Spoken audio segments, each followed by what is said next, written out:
So let's get into it. I've made every single one of my clients cry. Telecoms, sales. HR is about creating environments where people feel safe. Are you asking me why social media just moves so quickly? What the hell's going on with the bank? Can we move on? It's not something that I want to put out there. I would put it out there. Welcome to the show.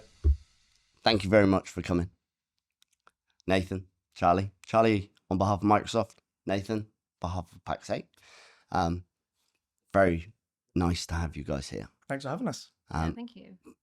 Let's start off nice and easy and just each one of you one at a time. Just give us a little bit about what you do in your day-to-day work life and what you do at your companies, just so that we've got an opener so that everybody understands the type of knowledge that we have at the table. Start with Nathan. So Nathan Stokes. I am the manager of Microsoft Programs and TSI across EMEA. My day-to-day at Pax8, I guess an easy way to summarize it is I look to constantly support partners with their journey through the Microsoft ecosystem. Oh, that's been well written for you. With their journey through the Microsoft ecosystem. And that could be expanding into new technologies, benefiting from programs, understanding where to take the next step, or even with the TSI side of my work life, working in different sectors. So whether that's non-profit, I've recently taken a couple of steps into our ISV space, independent software vendor. I think I'm known in the business as kind of jack of all trades, expert of none. I think that might be a good way to summarize me. I disagree. I would disagree with that as well. And there's actually nothing wrong with, I heard this the other day and it resonated with me with being a bit of a generalist, because I would class myself as a generalist, because you get to tie all the different things together and see pathways that a specialist will not see.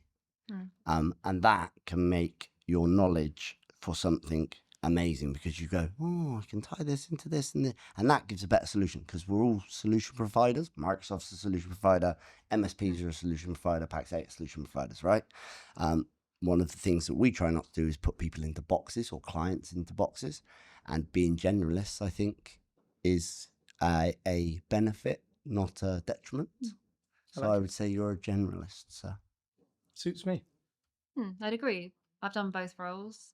So I've done a specialist, modern work, specialist Azure, and now my role, which I'm more of a generalist as well. Okay, so give us a bit about what you do. So hi, Charlie Harris. Hi. So I'm Partner Development Manager for Microsoft, which shortens to PDM, because if you work in the Microsoft world, everything's we love acronym. a three-letter acronym or a TLA. Yep. Effectively, my job is to own the commercial relationship between Pax8 UK and Microsoft. Okay. So we will build a business plan together. We're focused on driving the most modern technologies that are going to empower our customers, but we are all doing the same thing, which is we want our customers to grow and to win and to outcompete their competitors. 100%. So we're all pulling the same way.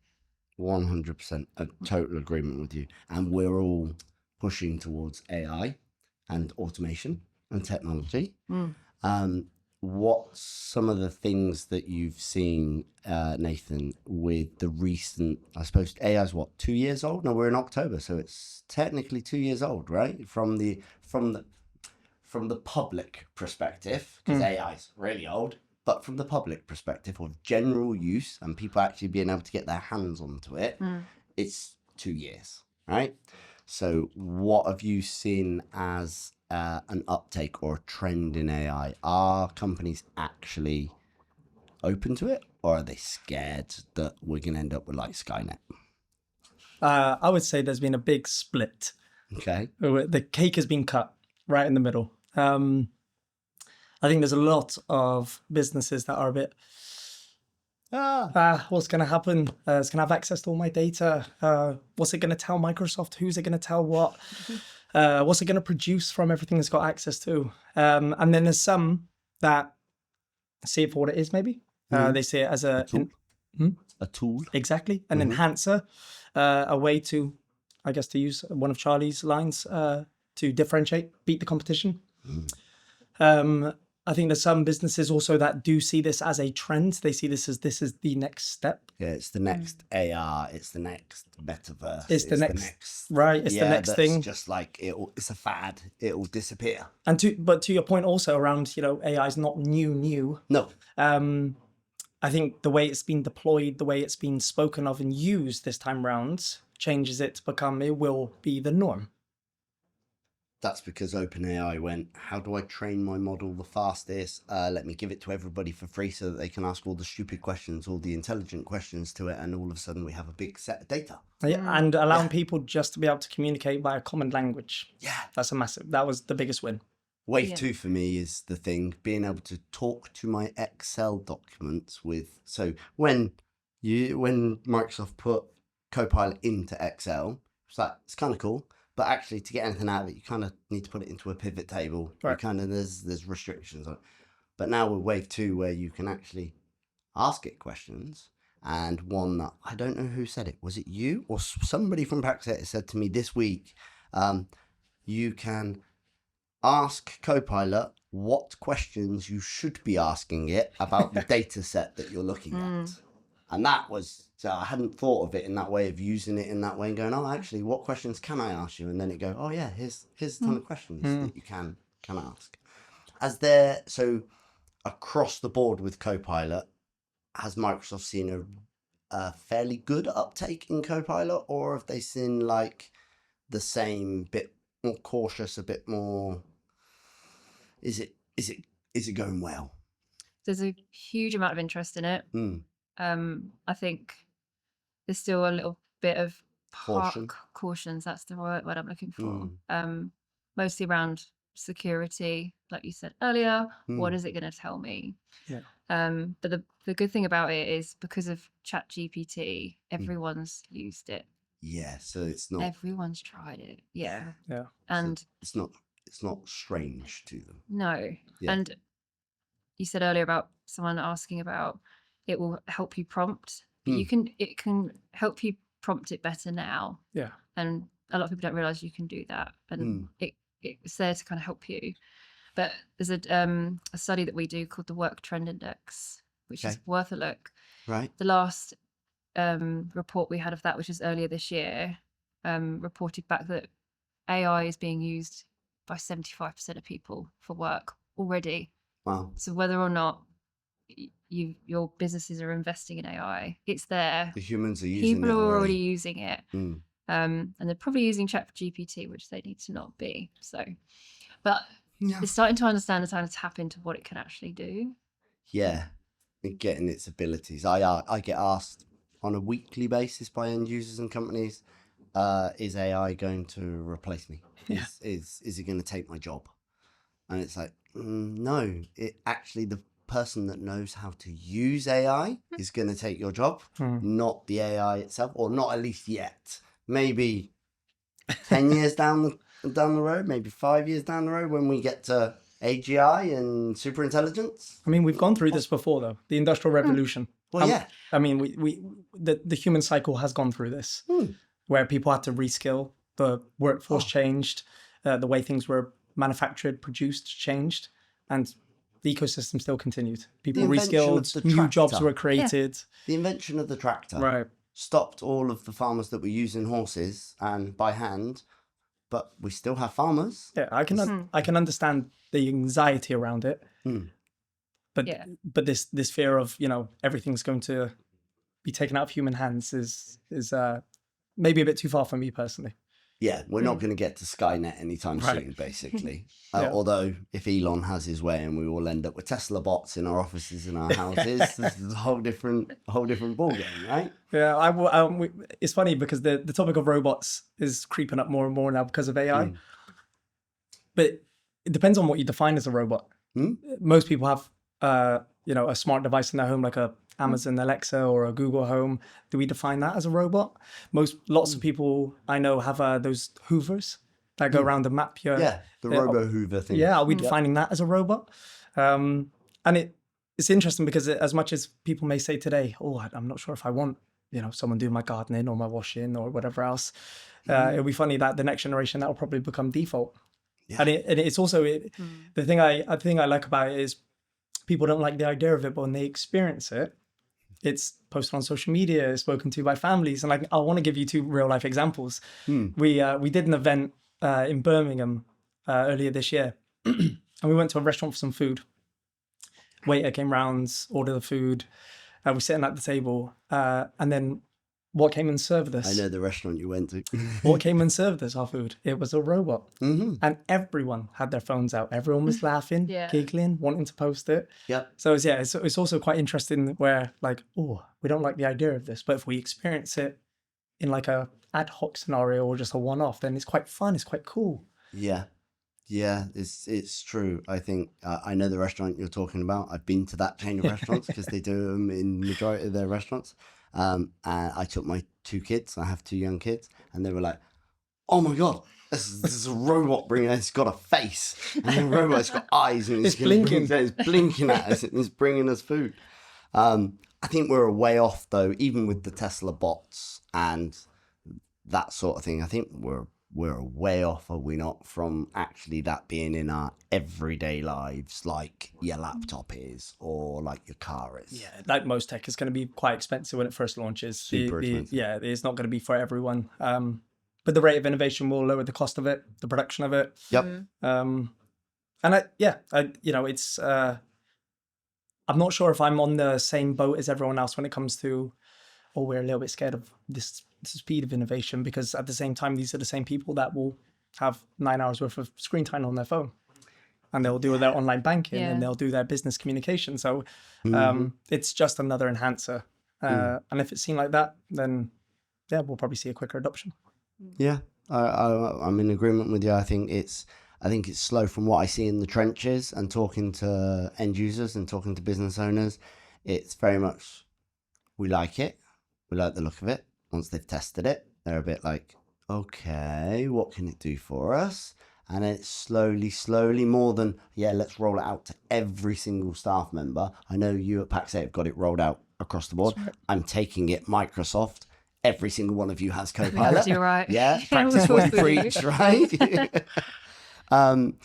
But I think it is that thing of what you're right, when people actually experience it. So we put it in front of C-suites, and it's like, and once they go, all right, I can see it does this. And now it's like, okay, so our marketing department needs it, our sales department needs it. And it's like by department that we're seeing it kind of pushed out. And in some departments it works better than others, but that's also to do with human beings wanting the easiest route to things, right? Yeah. So by nature, we always want to go on the route that's of least resistance. And if you bring something in, I was having this conversation this morning, we were talking about cybersecurity this morning, and the amount of users that go, I don't really want MFA because it adds another 10 seconds to me logging into my email, but actually you need it, but they'll then try and circumvent it, and because they want the least path of resistance, right? So over at Microsoft, you guys are innovating all the time. Apart from Copilot, the automation side, so your Power Automates, all that sort of thing, are you seeing more uptake on that? Are you seeing more people push into automation sides of things, your Power Automates, your Power Flows, that sort of stuff? I don't see an awful lot of it, to be honest, where I am. I think in SMB, it's very much Copilot for M365 at the moment. And I think where we'll see customers pick up the Power Platform suite a little bit more is probably when they've got a bit more embedded with Copilot. And as you say, it's a change in how you work. So we had the same, and I know you guys at Pax8 have had it, where when you can't just expect to switch it on and it does all your work for you. No, the amount of people that think it is, you're and just going to turn AI on and now it can do everything for me at a click of a button. Yeah, and it's not. And as you say, we've been working the same way forever, or how we have when we've started working. And it is that making you uncomfortable. I had a similar, I've been talking this week about the same with Teams. When Teams was first launched, we used a little bit of Teams and I went back. I think it was Skype for Business. Skype for Business, yeah. And I was like, no, you need to learn. Let's have a look. And now I live in Teams. So I think all of us do now, don't we? It's like, I absolutely. think since the pandemic more. So I take it at Microsoft, when the pandemic hit, you guys saw a massive spike in uptaking Huge. cloud. Teams, because Zoom did. So Teams and I think SharePoint, that sort of stuff. One of the key focuses as we go through the year and into the following should be on cybersecurity for all small businesses. At TCCB, we take cybersecurity very seriously. We are part of the UK government scheme to try and get as many people Cyber Essentials certified as possible. With that in mind, we have teamed up with X26 Cyber Consultancy so that they can give our viewers and subscribers key benefits in cybersecurity consultancy. Please follow the link in the description below. And now, back to the podcast. Enjoy. Teams went from, and don't quote me on these numbers, I think we were at 20 something million daily users, and it jumped up to over 100 million. Wow. And now it's over 250 million. It leapt really, really fast, obviously, because it needed to. Yeah, we saw an uptake with our I think I mentioned to you earlier on, with our old school clients that like to stroke their server with their data in the corner and go, we don't want cloud, we're scared of cloud, we don't want SharePoint, we don't, no. And then the minute lockdown was said that we have to be locked down, they were like, that stuff we've been talking about for 2 years, can we have that like tomorrow? It's like, no, but you can have it this week. It's like we saw a massive spike, and actually way beneficial because we got to get people into cloud that I thought I would never get into the cloud. And communication is better. You're in the cloud, you can work from anywhere, right? You could literally, one of my engineers is here with us, and he's sat up in the hotel room at this precise moment working on an issue that he's got with a client that's back in the UK. Right. Yeah. Right. So it is one of those things. I think cloud technology, when cloud came out, I mentioned this earlier, when cloud came out, I think I do a comparison between Copilot and cloud, or AI and cloud, shall I say, that when cloud technology came out, everybody was a little bit like,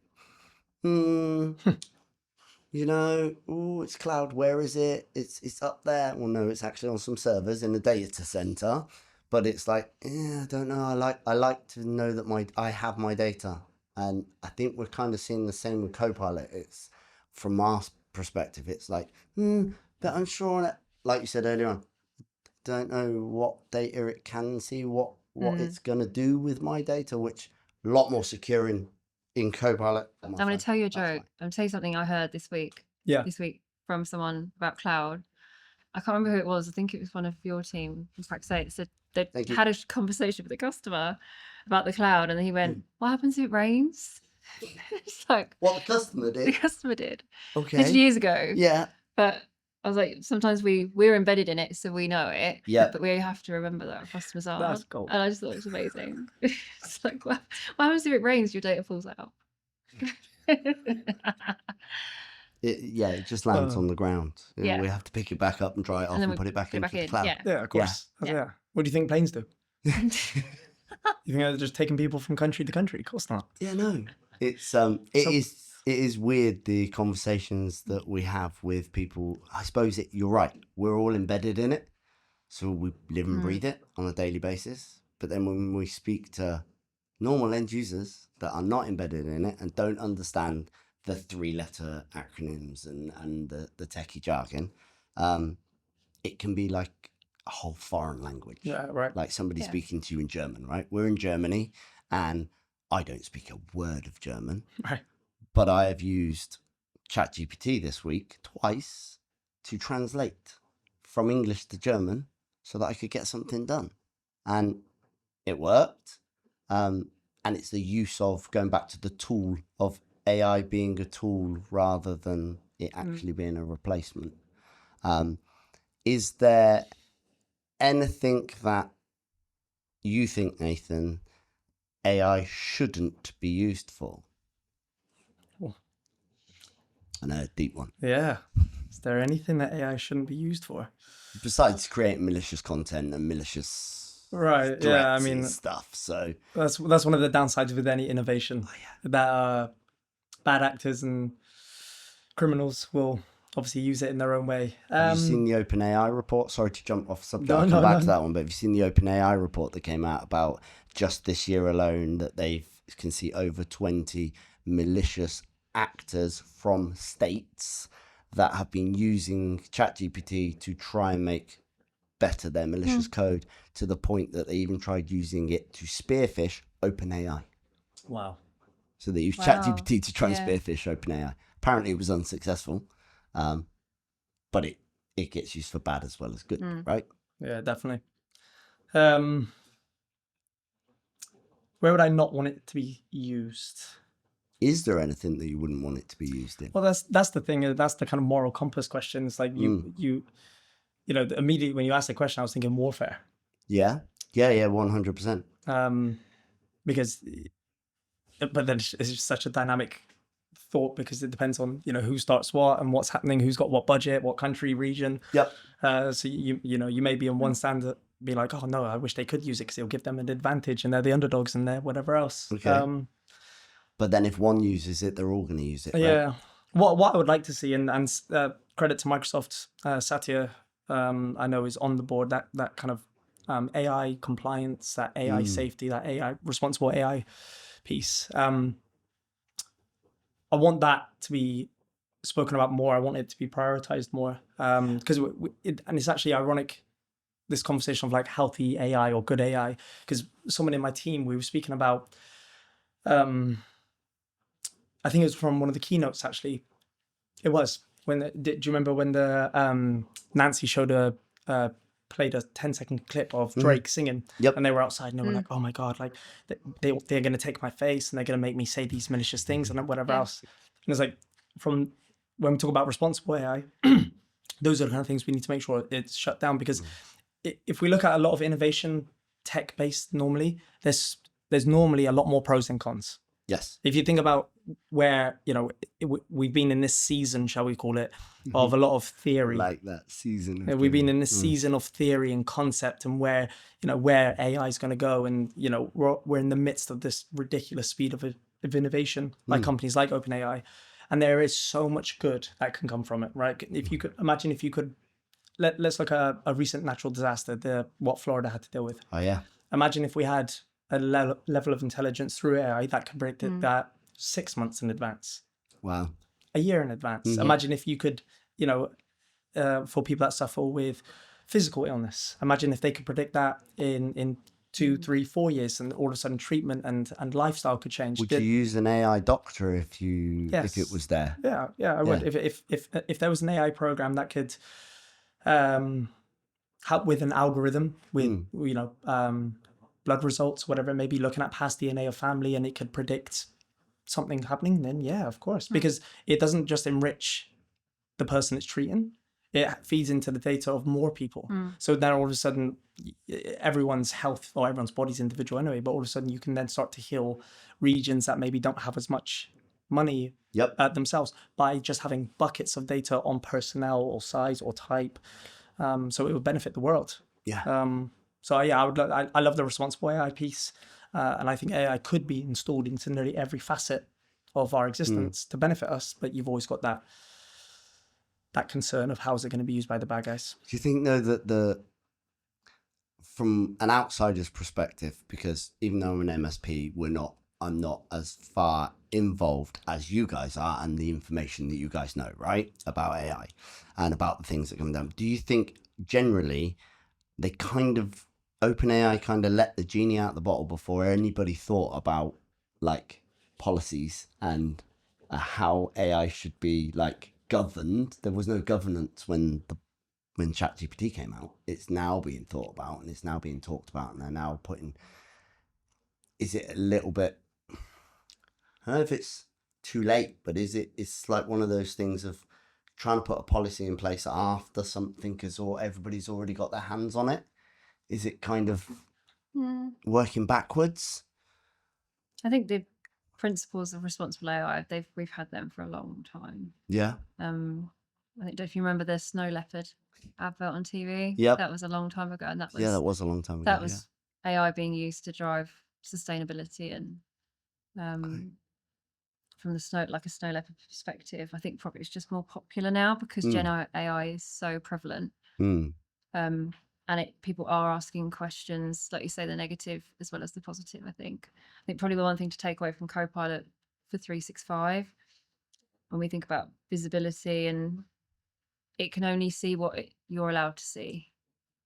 So privacy is something that people are concerned about. But as long as you've got good document management and good privacy in place within your organization, you won't be exposed. Yeah, it's questions I have from directors a lot when we're talking about Copilot. And they're like, okay, but like, can people who are not in accounts see all the stuff that's in accounts? And it's like, well, depends. How secured down is your SharePoint? How restricted are your documents? How do you do this? And it goes back to that. I think I was at some event that Pax8 did. I can't remember off the top of my head, but we were talking about restriction down of documentation in SharePoint. I think you were both there. I think it was in London. Microsoft in London not that long ago. Was it a round table? Yeah, it might have been a round table. I don't remember what it was. It was recently, but we were talking about making sure that your documentation is already locked down. How are you locking and securing your documentation first? Because as long as you've got those things in place, then the AI shouldn't be able to see it. Right? Yeah. Which you should have, right? Yeah. That's the thing. You should have that that should already have been in without place. even the AI. And Copilot's just giving you the ability to find it. Copilot's not actually the thing that's giving you access. Yeah. It's just exposing some of these that practice issues. should have been in place whether Copilot was here or not. Yeah, Yeah. Exactly. It's just giving you the tool to find it now. Yeah, because I mean, depending on how you I've seen examples firsthand where people have searched for things on SharePoint sites and found things they shouldn't have, and that was not Copilot related. So yeah, that's just not being. If you know, So I think Charlie's spot on. I think Copilot maybe elevates that to a new level, because if you start putting in loads of searches and you're super keen to use it, then you might uncover Find things stuff that you shouldn't. Right, exactly. But yeah, those the way that your data is managed in your organization in any way or tech that you're using should be a priority, whether AI is involved or not. 100%. So, and you're so right, because if you think of, even we just take AI out of the mix completely, if someone hacks your credentials and gets in, you want to be restricting how much access that person has. Right. Yep. So having that in place is like cybersecurity runs through everything. So that again should be in place to protect from if anything like that happens. Yeah. So cybersecurity, it's one of the things that I shout about all the time. Cybersecurity. That and training your staff. Train your staff. It's like the biggest thing that I say to any client is like, you need to train your staff. They are your first line of protection against your data. And I think the stat is something like 83 or 93% of all breaches has a human element. It's human error or by we're the biggest malicious. risk. Yeah, we are always the biggest weakest risk. link as well at the same time. Right? We're the biggest problem. Yeah, always. But you're right. If you haven't got that in place in the first place, doesn't matter what technology you put onto the top of it, you're going to end up with problems. Yeah. Right. Talking about cybersecurity, I know Microsoft takes security as a whole very, very seriously.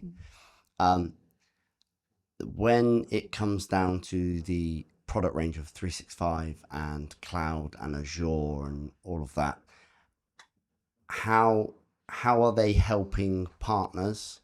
So it's probably kind of crossed, because you guys work with Pax8 and Pax8 with partners.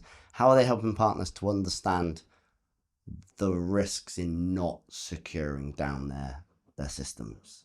Is there what sort of guidance is out there from Microsoft for that sort of stuff? I'm trying to think of some of I know there's a huge amount of content online. Yeah, Microsoft's content.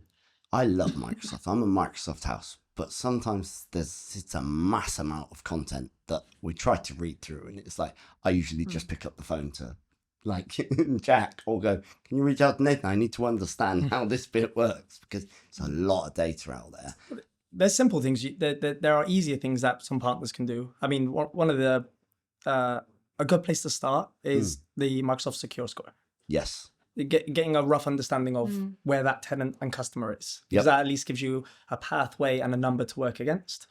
Microsoft, like both of you said, got a tremendous amount of content and information. There's security best practices depending on which clouds. One of the other things I think is sometimes I sound like a boring sod whenever I talk about this in work. Charlie's helped massively with this though, with a couple of pieces. But I think one of the things that I would love to see partners do more when it comes to security and having a slightly easier way to tackle it is to try and use M365 Lighthouse more. Okay. That tool is evolving and has evolved tremendously over the last 12 months. And it's got a lot of tools in there to help with security for customers and tenants. And some of it can be simple in regards to a list of all customers and maybe a tick box on who's got MFA turned on for all users. Mm-hmm. Yeah. So an immediate red flag where you've got 2 red lines. Oh, I should probably address that. Yeah. That's a nice, easy viewpoint. It does have secure score associated to it. So again, you can drill into a customer, understand, is there things that could be done? Instead of it just being a number now, it's got suggested routes to improve the score. Well, that's perfect. That's good. Which not 'Cause only... I looked at Lighthouse 2 years, maybe 2 3 years ago, you would have had a very and it different was- experience. It's evolved a lot since then. And then it helps you with, if you've got said license, Business Premium as which is what all SMB should baseline at anyway. And for those that may listen to this and be like, oh, he sounds like a Microsoft rep. No, Microsoft is on this side. The reason I say that, if anyone ever wants to question it, is because I'm not saying you shouldn't have a multi-layered approach. I'm not saying you shouldn't use third-party vendors. But one of the big things around Business Premium is, I use this stupid analogy sometimes. If you use a third-party software, you're going to have a good time, protection, no doubt. Yep. But you're always putting like, CCTV and the guard outside the house.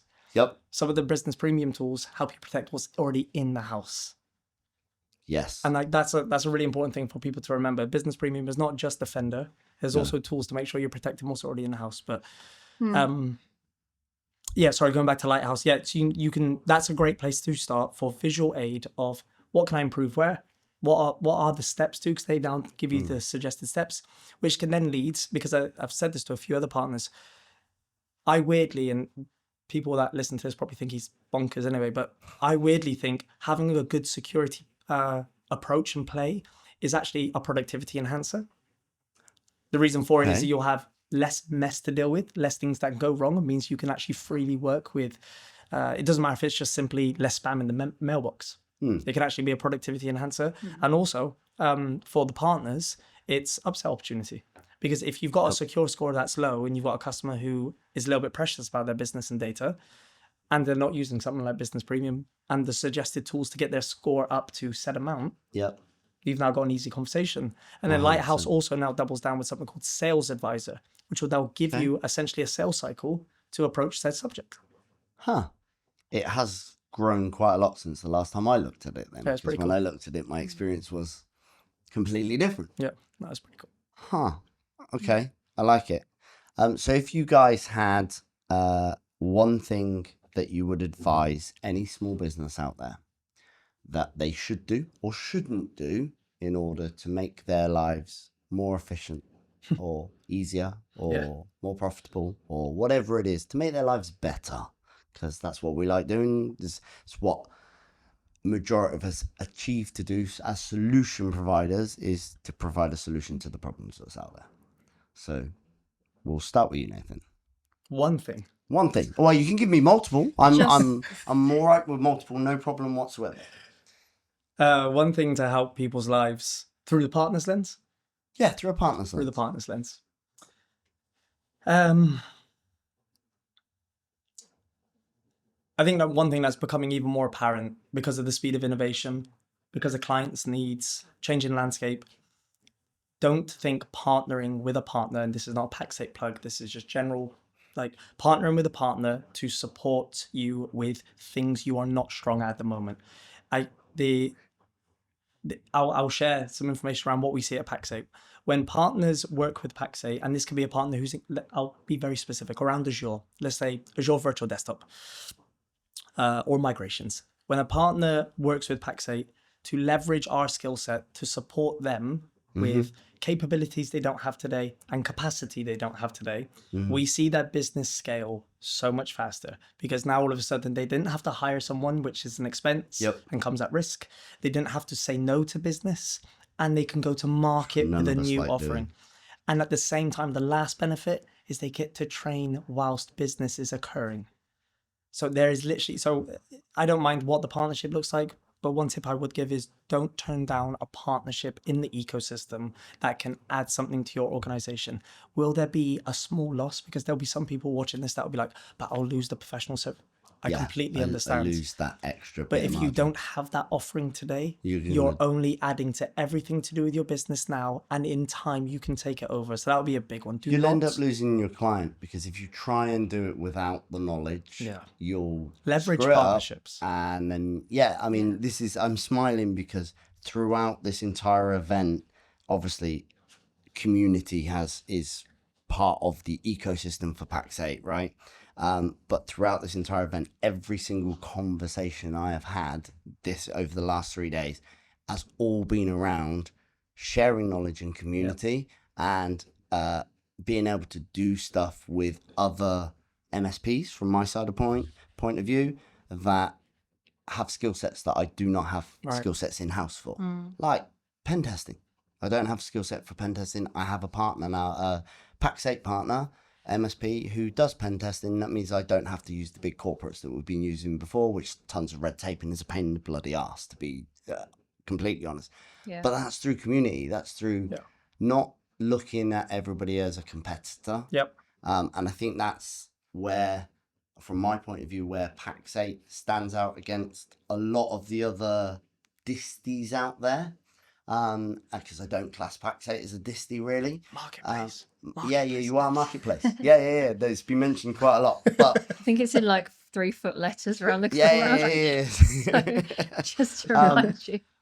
But where they stand out is that thing of the other ones out there, we won't mention their names, they want to divide and conquer, as in divide their MSPs and go, I don't want my MSPs talking together because we all have different pricing and we don't want them to talk together. Whereas Pax8 goes more on the community. Let's get everybody together. Let's everybody talk because everybody can help each other. Then that uplifts us. And it's brilliant that Microsoft have got really on board. And I really like that Microsoft really partnered really well with Pax8, or vice versa. Pax8 has really partnered with Microsoft, because that just means for us little guys, right, down the chain, that actually the bigger boys actually care. In some way, shape or form, if you know what I mean. The channel's built from partnerships. And I don't know what anyone else would need to see from Microsoft to show their investment into it. I mean, it's evident. So if you're not partnering, you're probably slowing your business down. 100%. From you, Charlie, same question.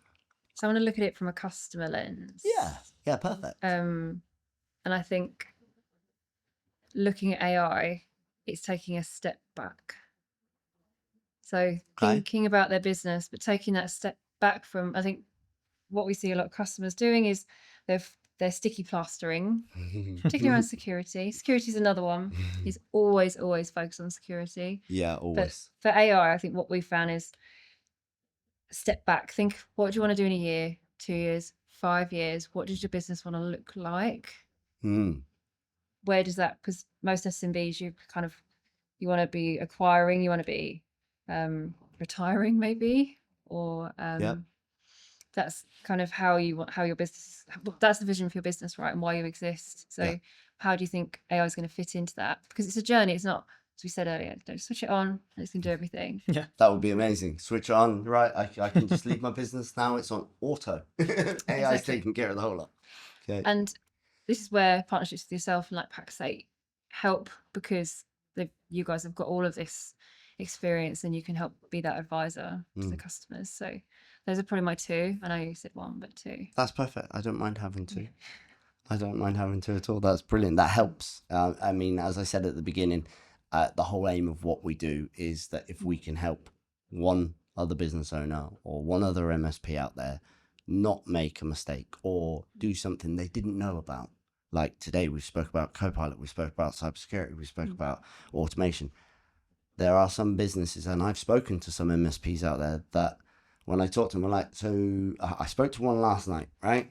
I spoke to one last night, and I was like, so are you doing a lot of Azure?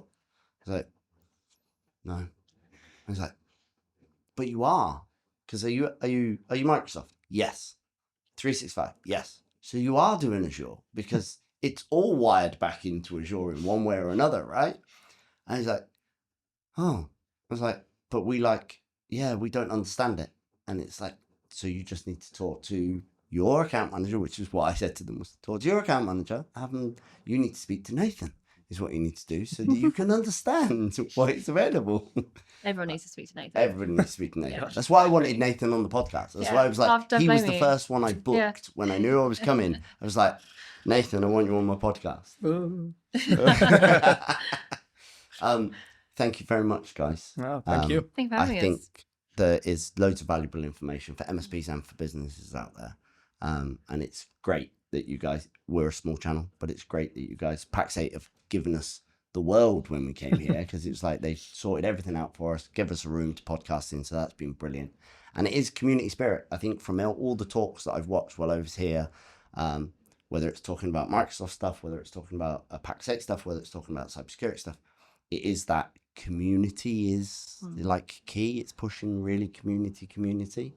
Yeah, and it's been fun. So thank you very much for Oh. joining Having me. us. Yeah. All right. Thank you, guys. Awesome.